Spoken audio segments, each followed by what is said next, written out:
welcome to Making Change Radio. I'm your host, Catherine Reed, and tonight here on Radio Fairfax, we are talking with Holly Seibold. She's the founder of BRAWS, bringing resources to aid women's shelters. Thank you so much, Holly, for joining us tonight.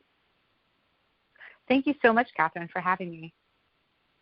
So we should assure people that we are social distancing by doing this radio show from our respective homes. Yes. Doesn't get much safer than that, right? Right, exactly. So speaking of, the fact that we are all self-isolating, the governor today, Governor Ralph Northam, said that we are all to stay in our homes, I believe, until June is the date I think I heard. Yeah, and June so 10th. each of us, June 10th. So each of us sort of have different home lives in that I do not have school-age children. I'm supposed to be engaging in distance learning. So I'd like to take just a moment here at the beginning of the show to ask a little bit about the reality of what you're doing at home, not just as a nonprofit leader, but as now a de facto school teacher. Yeah, it's really interesting. I think it's taken a couple weeks for all of us to realize that this is what is going to be happening for the next couple of weeks. When it first happened, my kids are actually still on board. They're continuing. It was easy to assign work to them because they were just continuing the curriculum that they were doing in class, right? And my son is learning about angles in his fourth grade math class. And so we just continued that learning as if it was just extra homework per se. And then as the week went on, I think he started to realize, and both him and my daughter started to realize that, wait a second, we might not be going back to school. And I realized that too. So the strict structure we originally had set up was really starting to disappear. And so now we are on week 3, and it's really hard to get them back and engaged because that learning seems so far away from where they are right now, that what they were doing last time in class is not there anymore, and they understand that they're not going back to school this year. The only saving grace is that they do know that distance learning will be starting with FCPS, and so they're just kind of hanging out, laying low until they're going to be assigned work from the teachers again. I actually am a teacher by training. I have a master's degree in elementary education, and I taught 4th grade and 6th grade in the county. And you would think that it would be easy for me to be able just to work with them, but it's a whole different world when you're their mom. Absolutely. So yeah, and I have actually the training. I am the trained teacher, and I'm not able to do it yet. I do my best, but it's still so difficult. But yet you have moms everywhere, especially working moms who have no educational training, and they're trying to make these steps to keep their kids engaged and active so that they're continuing their learning. But I at the same time, I feel like in a way that my kids are very. This has to, they don't say it, but I'm assuming this is a very stressful situation for them. Everything that they've known is over, and they didn't even have a chance to say goodbye. It was something that just happened so suddenly. So I want to, at the same time, give them space to grieve for what they've just lost, and not necessarily work 9 to 5 on their academics. So it's just it's just a really interesting, tough time. And I don't know if we've all figured it out, but hopefully by the time school starts again, I think it's April 14th, we'll be back on track to learning. So are your kids actually using online tools? There's been some talk about the digital divide and how not every student has access to a computer or to the internet. Mm-hmm. The libraries are all closed, so there's no place for people who don't have access to computers to actually access what they're calling distance learning. Oh, well, so how much of it really is dependent on the internet? Well, so luckily my kids have computers. I mean, first of all, that's the first step is you have to have access to some sort of technology. And my kids are very fortunate that they do have their own computers. They have phones. When there are a lot of kids, and we have internet, there's a lot of kids in the county who don't necessarily even have a way to access the internet. So they do have that. Now, the thing is, as I said before, I was a teacher, and so I know some of the great sites like Brain Pop and Scholastic, and a lot of these sites which used to charge fees, especially for schools and classrooms, are actually waiving the fees now. So I know which sites to use to help my kids learn. And there's some great resources on these sites, videos, worksheets. It has a whole package of materials that parents can use. So I am fortunate because we have access and I know where to go and what to do. The actual curriculum the FCP is talking about does not begin until mid-April. So right now it's like every parent is on their own trying to figure out what to teach. So the distance learning will start. By that point, the schools should have distributed computers to all of those, and MiFis, to all of those kids who still don't have access to them. We get emails from the schools right now saying, if you don't have access to a laptop, please come in on this day and get when you're getting your lunches, come and also grab a laptop. So hopefully by the time they officially start, everybody who needs it should have access.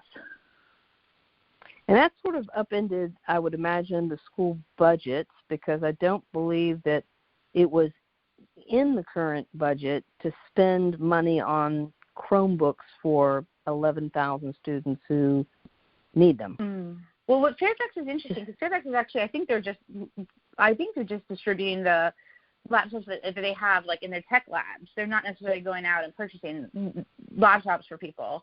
They're just using what they have in stock already. However, like other counties, like I saw something in Prince William County was purchasing actual laptops for every student to be one-on-one. So there's that distinction, like, we want to make sure that every kid has access, but we're not going to go buy it, versus like, let's go find the money now and purchase these items. And I also want to go back to talking about the equity thing, because my kids, both of my children have IEPs, individualized educational plans, and technically, legally, they're supposed to be receiving services when they're in reading and writing and math.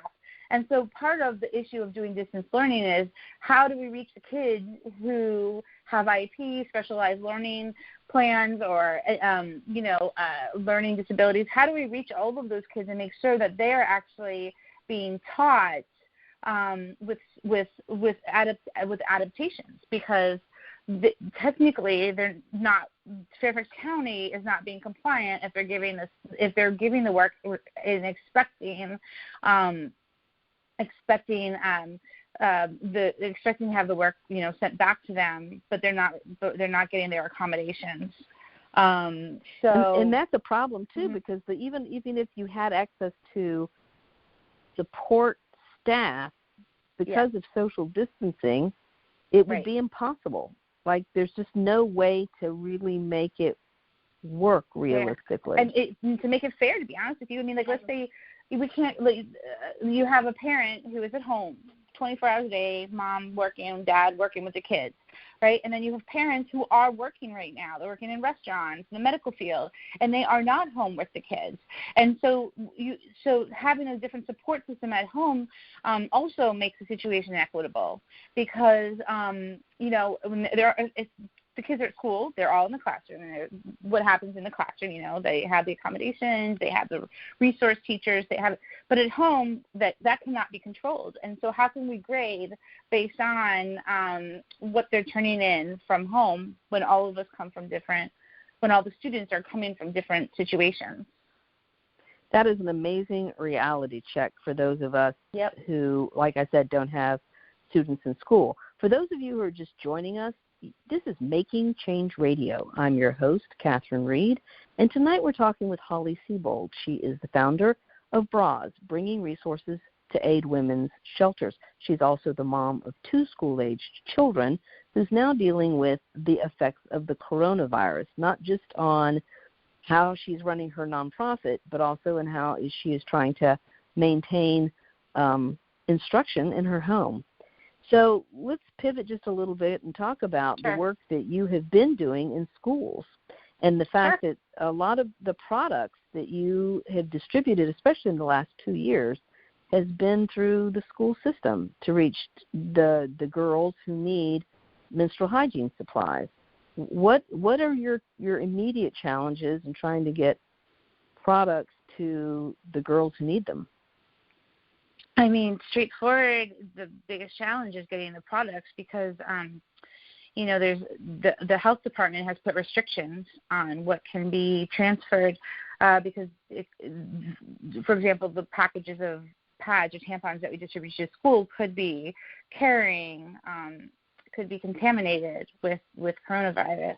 And so the health department has really limited exposure and movement. We are an official partner with Fairfax County Public Schools, and our contact at FCPS has been amazing. She's the community partnership director, and she makes sure that the kids are getting their lunches. I mean, this is priority. However, she wants to get girls access to these pads, and we're willing to bring them, but we have yet to find a way to do so. I asked her, they're doing the lunch deliveries at the grab-and-go lunches at all the different schools, and I asked her for permission to show up there and distribute pads. But again, health department said nobody is allowed on a premise who's distributing anything other than food, just for health and safety concerns, which I understand, but at the same time, we struggle to find ways to get the products to those who need them the most. And now in this climate, there's triple the amount of people who need assistance. So we are now. I actually had a long conversation with another nonprofit, Bright Path, the executive director over there, Lisa. Wetzel. Yes, Lisa Wetzel. I'm on their board.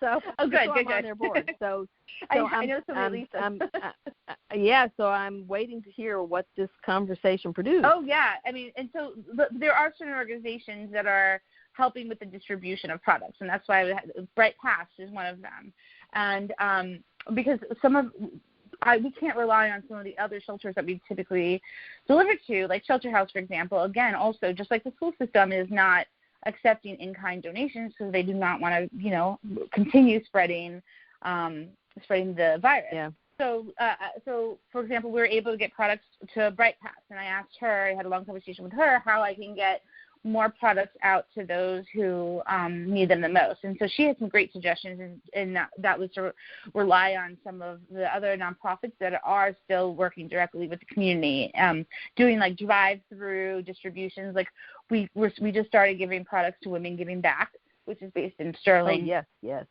Yeah, and they've actually, because of, again, trying to contain the virus, they're not accepting clothes right now.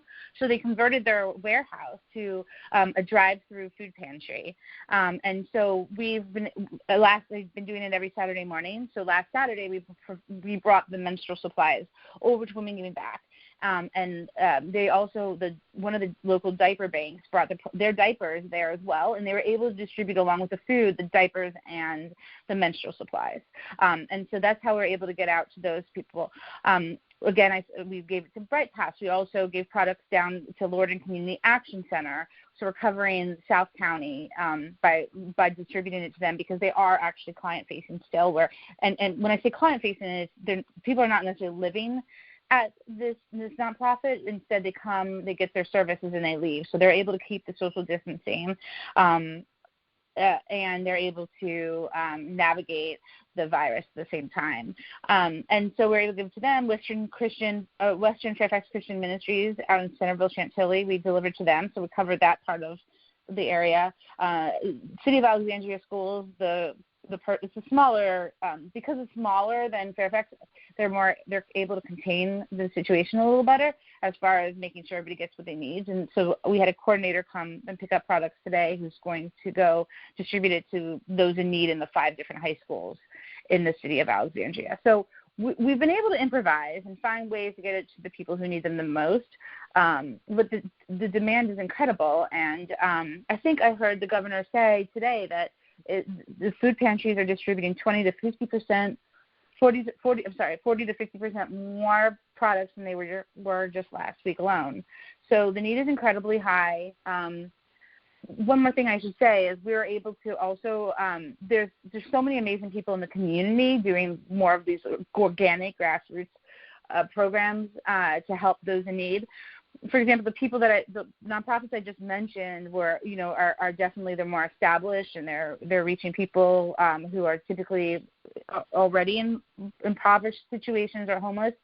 But all those service workers, all the staff in the service industry are now recently laid off. You have so many people who don't have jobs and can't afford it. So one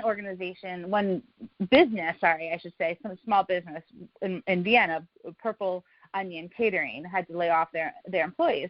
And so they reached out to all the other restaurants and coffee shops in the Vienna area and spread the word and told their staff to come over like on a Friday, and they had gathered tons of food from restaurants that had to close down.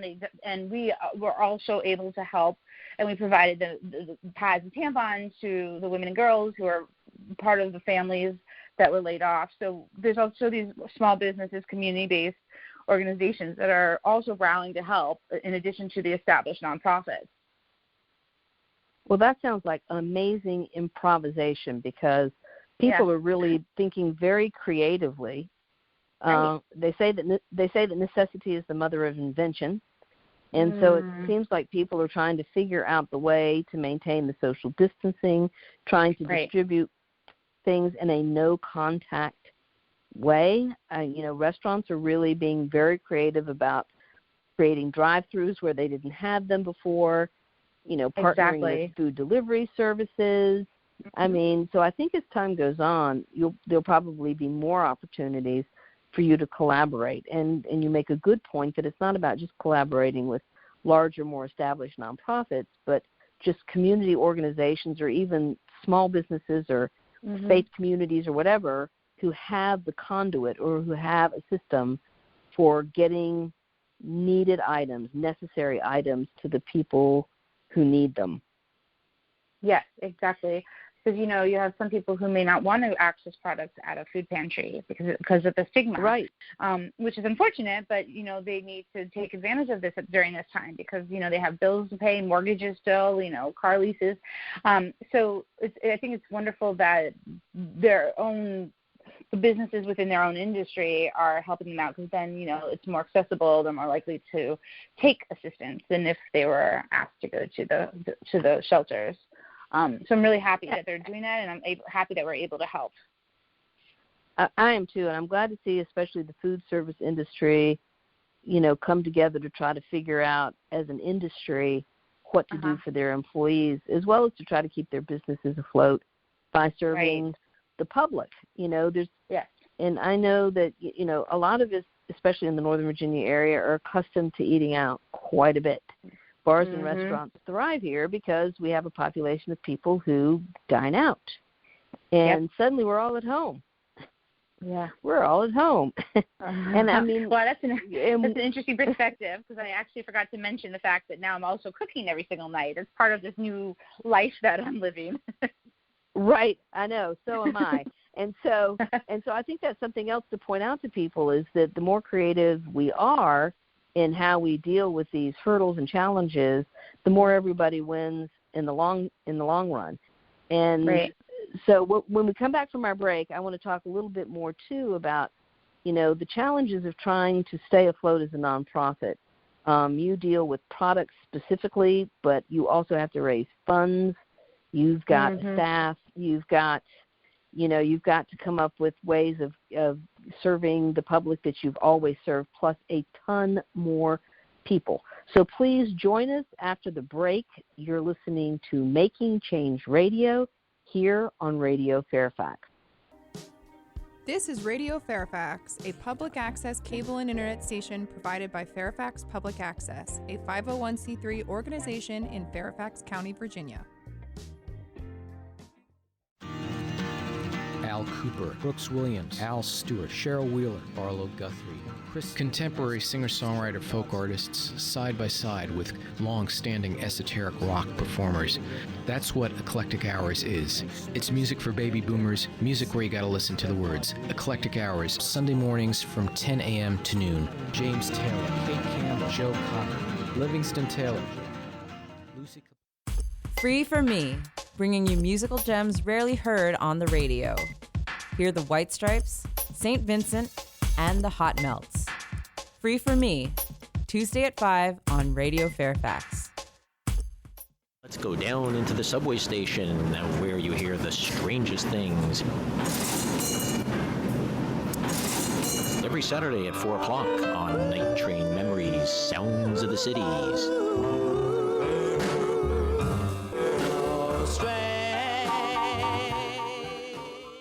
Want to hear what there is in jazz besides usual big names? Come listen to The Outer View, where you'll hear vocalists, pianists, jazz rock, jazz from foreign countries, and much more, going all the way from the mainstream to the cutting edge. The exploring happens on The Outer View with Jerry Howard, Tuesdays 2 to 3 on Radio Fairfax.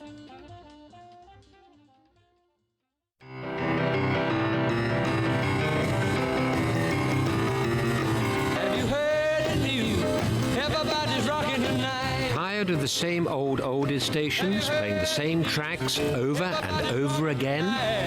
If you want to hear some great 50s music you probably never heard before, come and listen to my show. Colin Davies, the Professor of Rock, here on Thursdays from 4 till 6.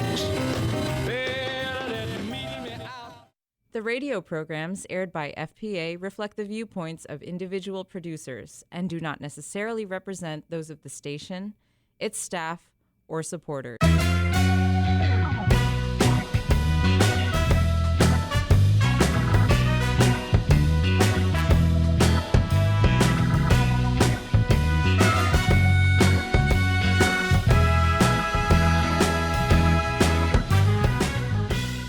Welcome back. You're listening to Making Change Radio. I'm your host, Catherine Reed, and joining me tonight is Holly Seibold, who is the founder of BRAWS, bringing resources to aid women's shelters. Thank you so much for being here with me. Long distance, Holly. Oh, I'm honored to be on the phone with you right now. Thank you. Yeah, really. It's kind of like we're not together, just to make a point. Mm-hmm. None of us are together. You know, that's been something else to watch. The media, the Today Show, news anchors, everybody's figured out suddenly how to broadcast from their basement, which is pretty phenomenal to think that, again, necessity is the mother of invention. If you can't be in the same place together, then you figure out how to use technology. And I think one of the upsides when all of this is over is that we will have made an enormous leap in the use of technology for so many things. Mm-hmm. And so we're doing this radio show with distributed producer. Our producer Ben Zul is not with us, but we are all working together to bring you information about how the coronavirus is impacting our community. And specifically, BRAWS provides underwear, bras, menstrual hygiene products, pads, and tampons to women and girls in our community who otherwise would not have access to them. And in the era of social distancing, of having restrictions about how you can provide products to the community, Holly has had to be far more creative in collaborating and not just collaborating, but you just have so many more people who need the product. And we don't have. Mm-hmm. Yeah. So who are you hearing from? Who are you hearing from that you haven't before? Well, I mean, it's not. It's a little different. It's more of we had easy access to distribution. We were able to partner with whoever we want. Our volunteers could easily pick up some boxes and bring in, and there was no worry that anything is contaminated. It's more of now there's only certain places that we can bring our products, and we have to be very careful. We do have a lot of volunteers who are still offering to help as long as there's no contact. I think people are antsy and want to help in a way. And so we've offered the opportunity. We put the boxes outside. They pick it up. They drop it off at the door. So we're lucky in that sense where we have volunteers who still would like to do and help in any way they can. But our distribution channels have been more of a challenge. We can't just bring the products to where the clients live. We have to be able to find the places that are still operating and have found a way to operate safely in this environment. And so that's been more of the challenge. And also we're hearing from the people who have which I mentioned in an earlier segment, who have recently lost their jobs, suddenly found themselves unemployed and alone. And so we're slowly learning where they're able to access products, and we're trying to get that to where they are. And again, it has to be in a contained environment where, social distancing exists. There's not more than 10 people in the room. So, it's just an extra hurdle that we have to cross in order to make sure those who need access to products and every month, because your period is not going to stop during this because it's a pandemic.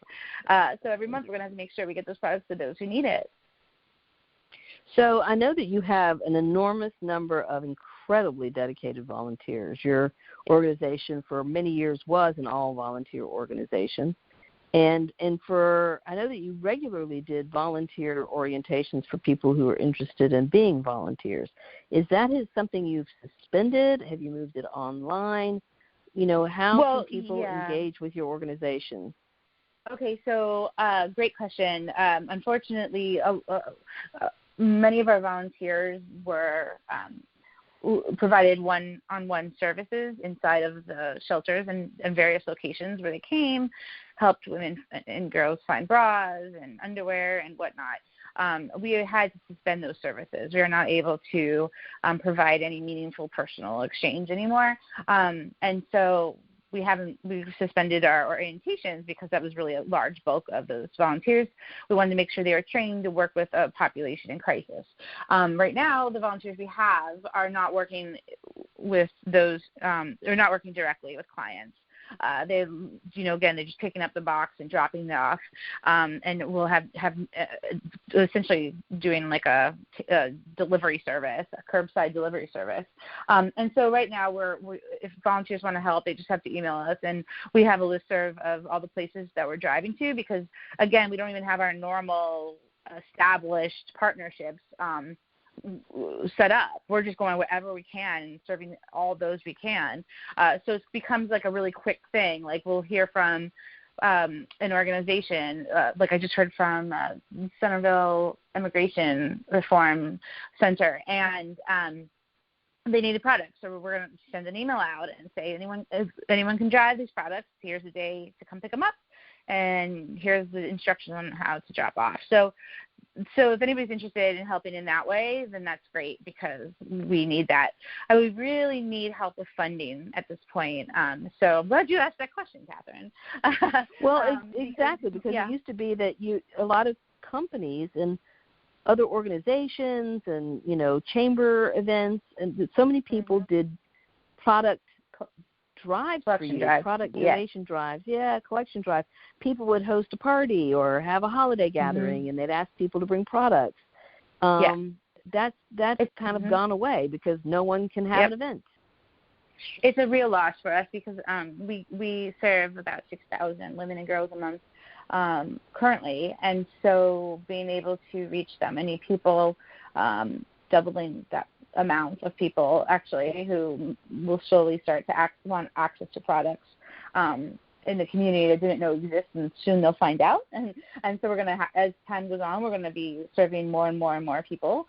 And yet we don't have the incoming stream of donations like we normally get every month. I mean, we really rely heavily on those collection drives.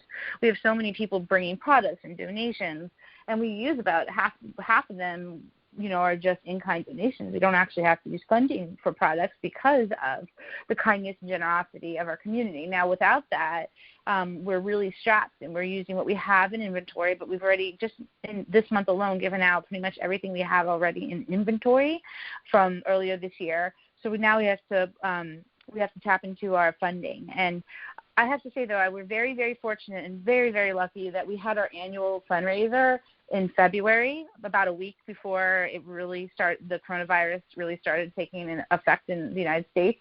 I cannot be grateful enough for that, because without that event, we would really be in trouble.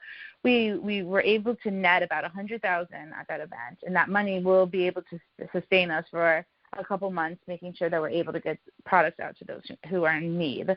So we're fortunate in that sense, because a lot of nonprofits have their events later in the spring usually, or the fall when it's not so cold. Yeah, because people are always afraid of snow, and that's why they don't do it in the months of January and February. And so it's very unfortunate for a lot of other nonprofits, because they're not going to have that income this year from their fundraisers.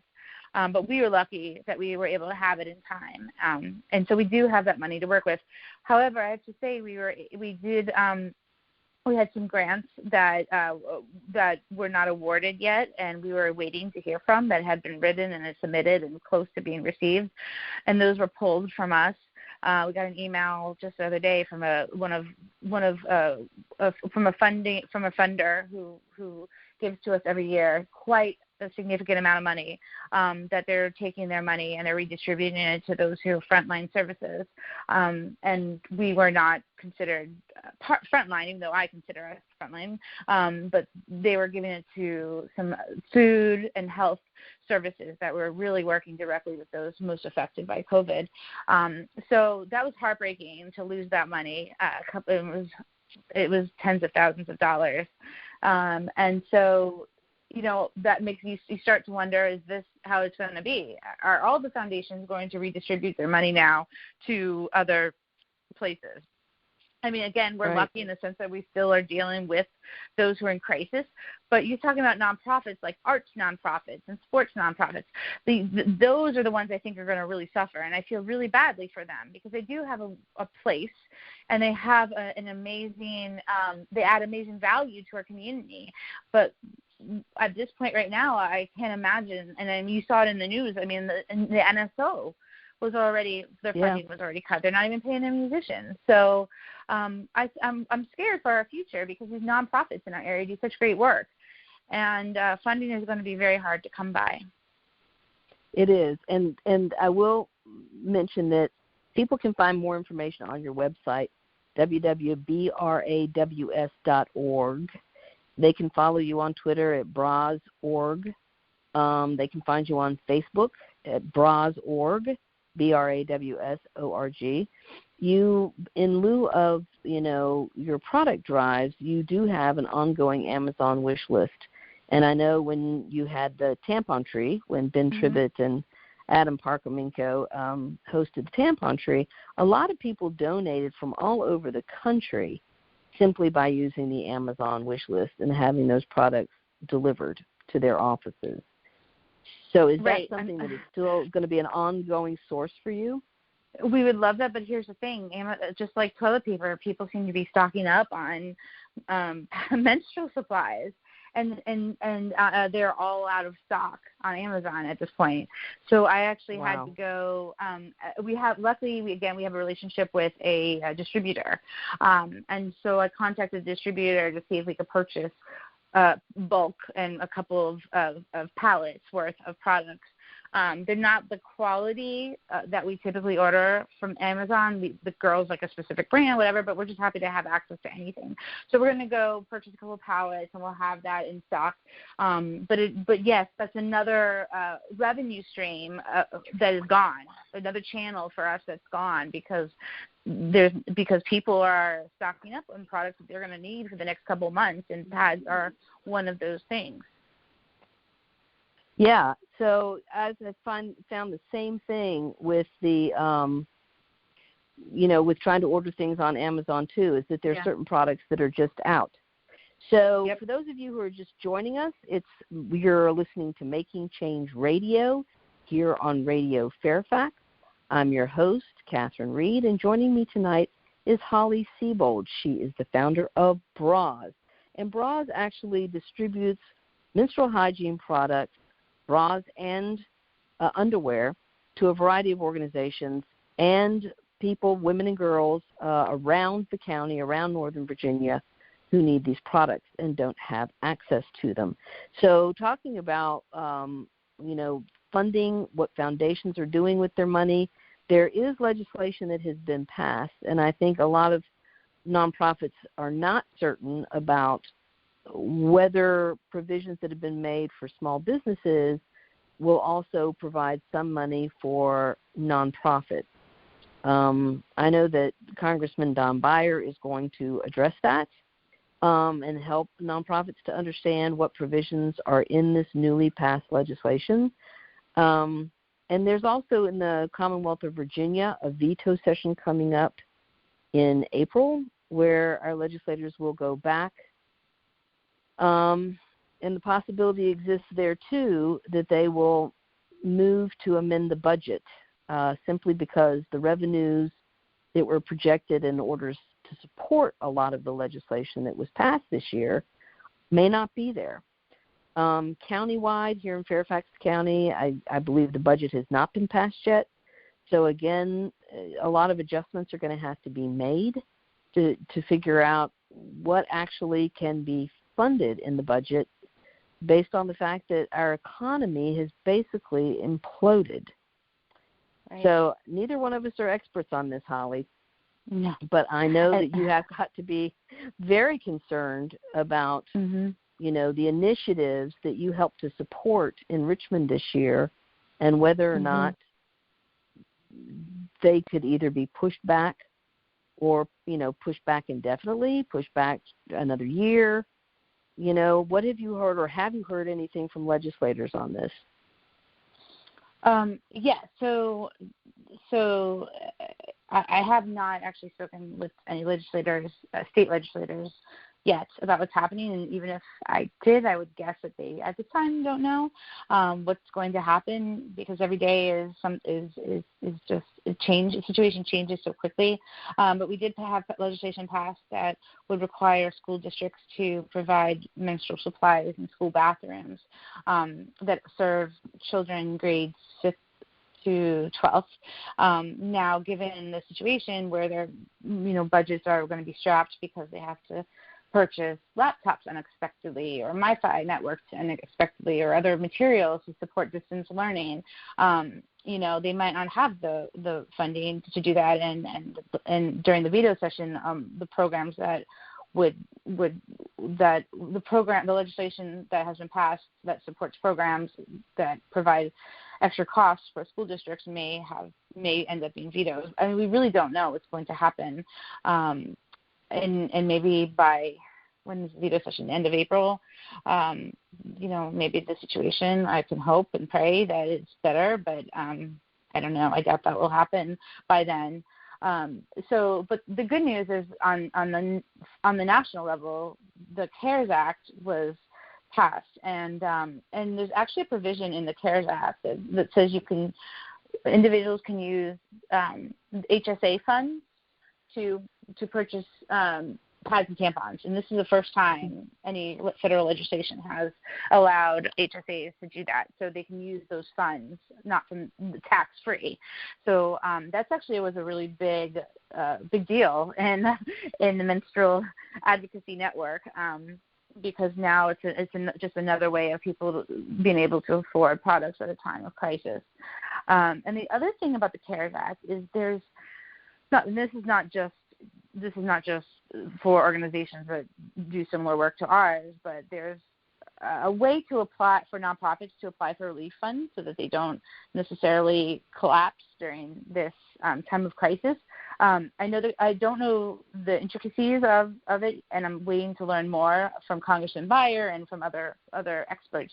However, I know that they are offering loans to small nonprofits and large nonprofits, but ours is smaller. And the loan would actually transfer into a grant that does not need to be paid back if you if you are able to meet the eligibility requirements. I don't know, again, the details of it. I just know that if you're able to, you can use the loan/grant to pay for staff, rent, utilities, a lot of those really established they're fixed expenses. costs. Yeah, fixed costs that cannot be changed. And I think also to promote employment, because if all these staff members from nonprofits are laid off as well, it's really going to be challenging for unemployment services. So it's a way to encourage nonprofits to keep staff, keep paying their rent, so there's not like a trickle down effect. So I don't know a lot about it. I don't even know how to get the money yet, but I'm looking forward to applying for it. But it's important that they recognize this on so many levels. First of all, we have underfunded safety net programs here in the United States. I mean, this crisis has really showed the weaknesses on so many fronts of how our economy functions. So nonprofits are actually delivering needed, necessary, critical services every day. We know this from being in the county, that the reason that the county consolidated funding pool funds nonprofits is we're basically delivering services to the people who live here, sort of as a peripheral of the county government without being on the county government payroll. So these necessary services, everybody has come to rely on them. People don't think too much about how nonprofits are funded or, how all of these services are delivered to people in the county, whether it's food pantries or it's menstrual hygiene products. People just know that there are people out there who are meeting these critical needs.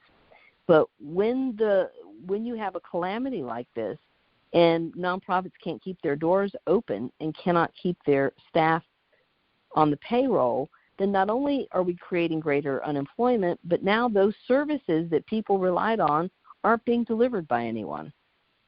And I think I think as we assess this years from now about how quickly everything sort of imploded, it's going to be that these flaws, these weaknesses, were there all along, and it took a major global crisis to show that we can't function this way.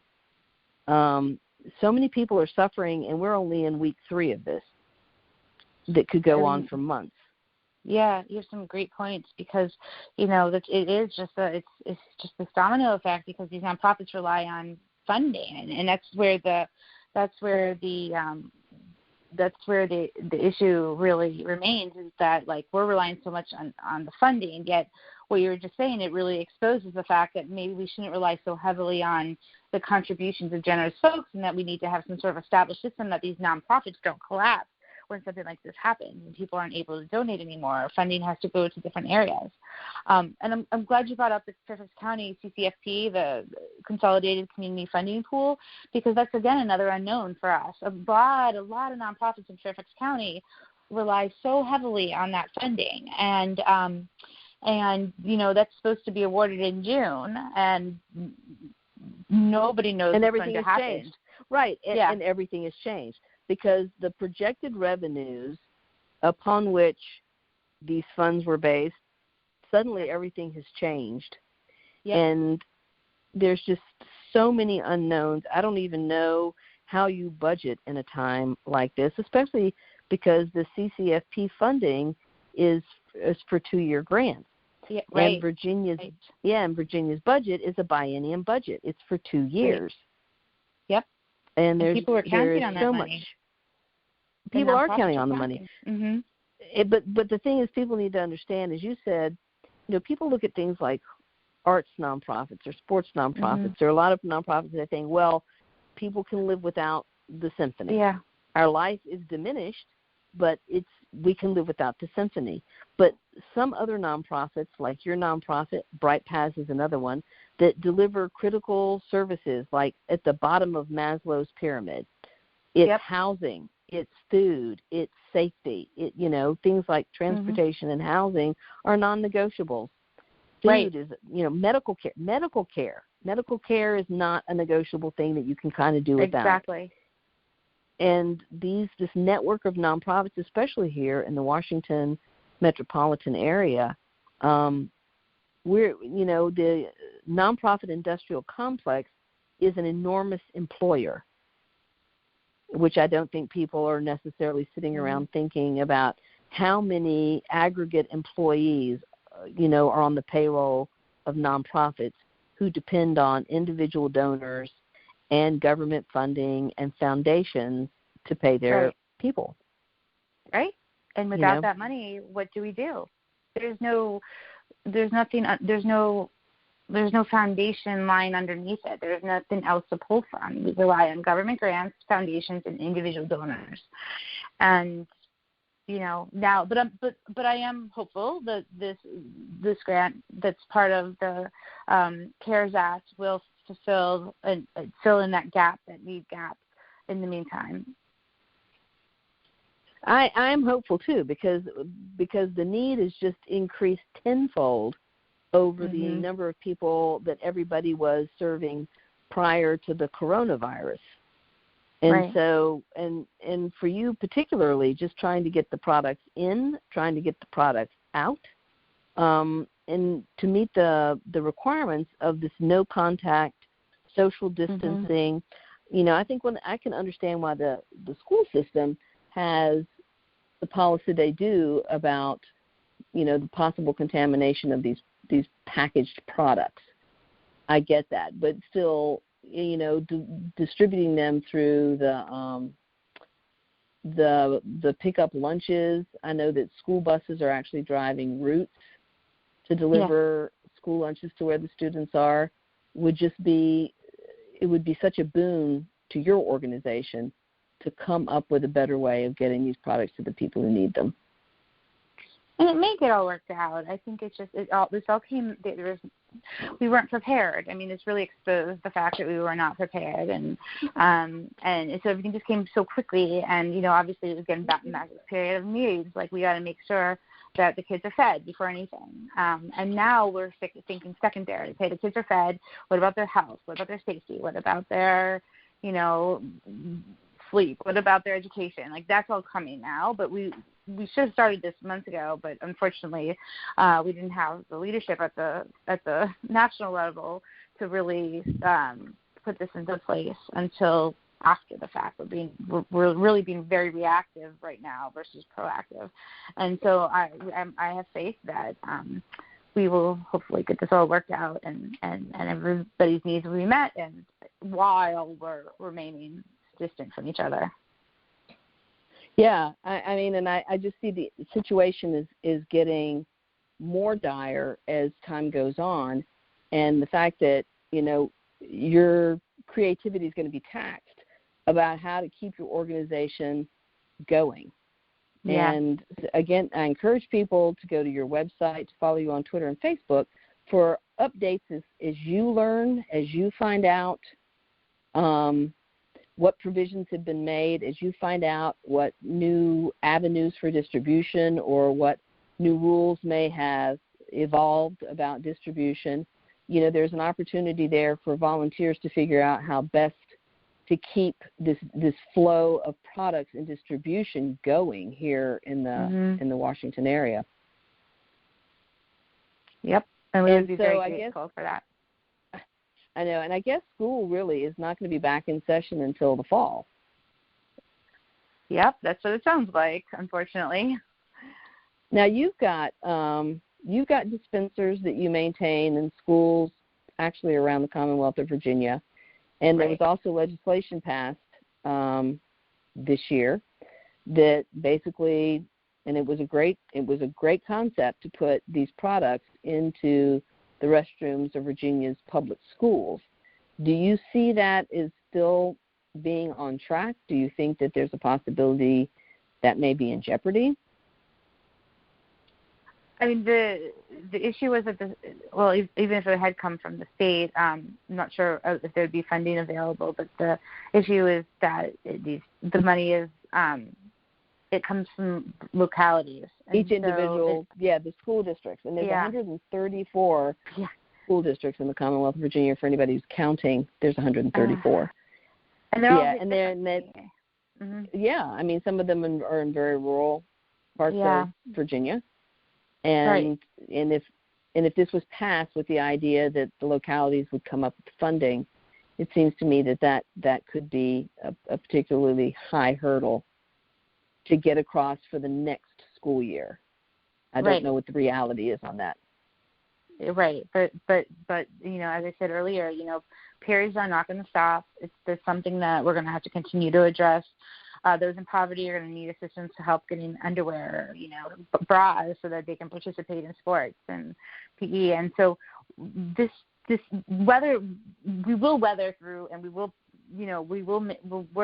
get through this together, and at some point we'll get back to where we were prior to the coronavirus. And so we have to also think, right now we're really in an emergency situation. We're just kind of patching it together and trying to find ways to serve those who need it.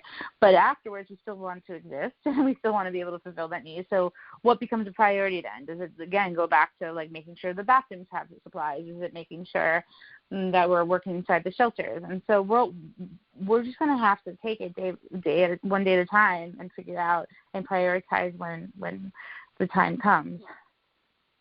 For those of you who are just listening to our show, this is Making Change Radio here on Radio Fairfax. I'm your host, Catherine Reed, and you're listening to Holly Seibold, founder of BRAWS, Bringing Resource to Aid Women's Shelters, an organization she founded in 2015, recognizing that menstrual equity is something that we do not have everywhere in this country or in our communities, or even in our school systems. Holly is facing a very big challenge now as she tries to figure out how to keep her nonprofit going, how to keep products on their way to the people who need them every month. As Holly pointed out, coronavirus does not eliminate monthly periods, not at all. Women and girls still have them. And so these products for people who can't afford them, don't have access to them, it becomes critical. And while people may not, when they think of things that are critical like food and medical care, think that these are critical items, they are. When you need them, and you have to have them. And so this organization is performing a very critical function for people who menstruate here in our community, in our county, in the Commonwealth of Virginia. And it's going to be a challenge and to ingenuity and creativity to figure out how to overcome some of these challenges that have been put in the way, especially with not congregating, with social distancing, and with the very real worry that products passed from one set of hands to another set of hands could be contaminated with the virus. So, we're looking for ways in which we can support organizations like BRAWS, nonprofits who are on the front lines delivering needed, necessary products to families who require them. So, ideas, Holly, in addition to following you on Facebook, Twitter, going to your website at braws.org, ways in which people can, figure out ways creatively to get these products to the people who need them.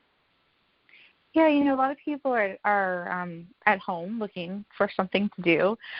One organization contacted us, Social for Good. They in the past they were doing fundraisers every month. They would get together socially at someone's house or at a restaurant, and everybody was to bring a product or make a donation to the organization that they were supporting that month.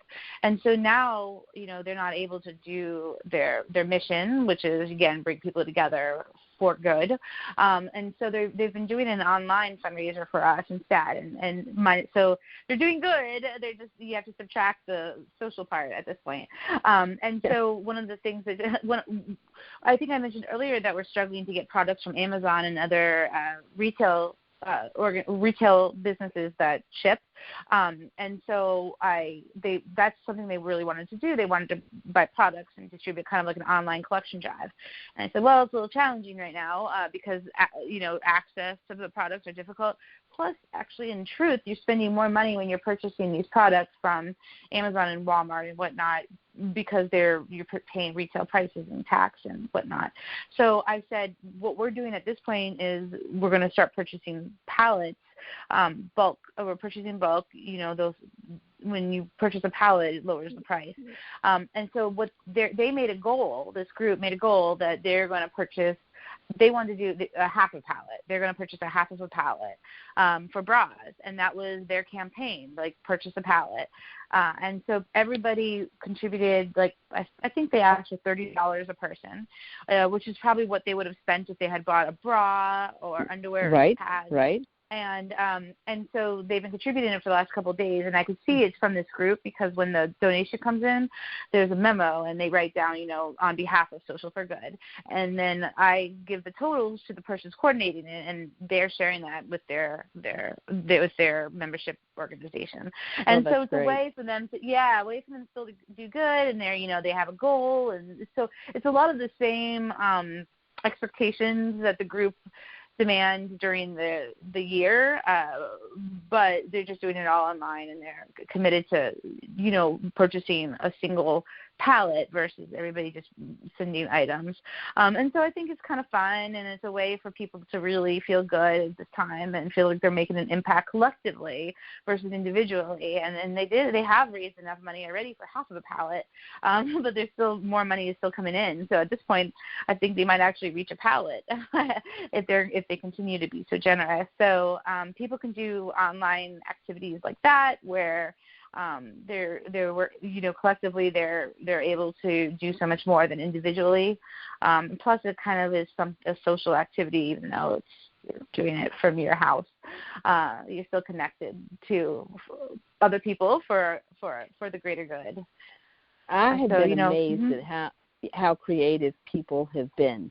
People really put themselves out there to come up with unique ways of funding or participating or being social online, and it's making a difference. And I hope people walk away from this broadcast knowing that even though it seems like you're incredibly limited, both as an individual citizen and incredibly limited as a nonprofit with just so many challenges to meet your core mission, that people are being innovative and they're coming up with fun ways, and they're still funding the values that they care about. They're still supporting people in the community that they care about.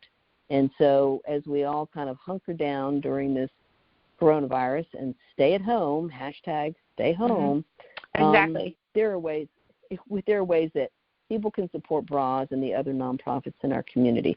So thank you so much, Holly, for your leadership, because I know that you are not just the founder of BRAWS, but you are in concert with many other nonprofit leaders here in the Northern Virginia area, trying to maintain the level of service and support that you always have. So thank you for doing that.